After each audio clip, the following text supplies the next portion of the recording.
வீட்டில் இருந்தால் night dress, வெளியில் போனால் ரொம்பவே கம்ஃபர்டபுளான காட்டன் சுடிதார்ஸ், இந்த மாதிரி நம்ம வியர் பண்ணுறனால நம்ம ஆசையாக வாங்கி வச்சிருக்க பட்டு புடவை, ஒர்க் புடவை எல்லாமே வந்து பீரோவில் தூசி அடிச்சுட்டு தூங்கிட்டு தான் இருக்கும். இருந்தாலுமே இதை வந்து நம்ம மெயின்டைன் பண்ணாமல் இருக்க முடியாது இல்லையா? அதுக்கு ஒரு முக்கியமான 4 டிப்ஸ் தான் இந்த ஷார்ட்ஸில் சொல்லியிருக்கேன். ஃபர்ஸ்ட், எல்லா சாரியும் வந்து ஒரே மடிப்பில் ரொம்ப நாளைக்கு விடாதீங்க. அப்பப்போ எடுத்து அதை மடிப்பை மாற்றி மடிச்சு வைங்க. இல்லைன்னா ஒரே மடிப்பில் சீக்கிரமாக டேமேஜ் ஆக வாய்ப்பு இருக்கு.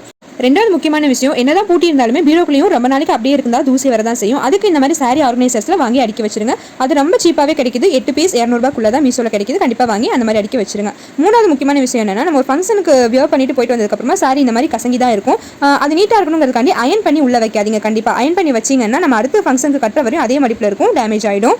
இது எல்லாத்தையும் விட ரொம்பவே முக்கியமான 4வது விஷயம் என்னன்னா, இந்த சாரீஸ்லாம் அடுக்குனதுக்கு அப்புறமா சாரீஸ் வாசமா இருக்கணுங்கிறதுக்காண்டி நாப்தலின் பால்ஸ் இல்லைன்னா வந்து வாசனை பொருள் எதுவும் கண்டிப்பாக போடாதீங்க. அது சாரியை ரொம்பவே சீக்கிரம் ஸ்பாயில் பண்ணி விட்டுரும்.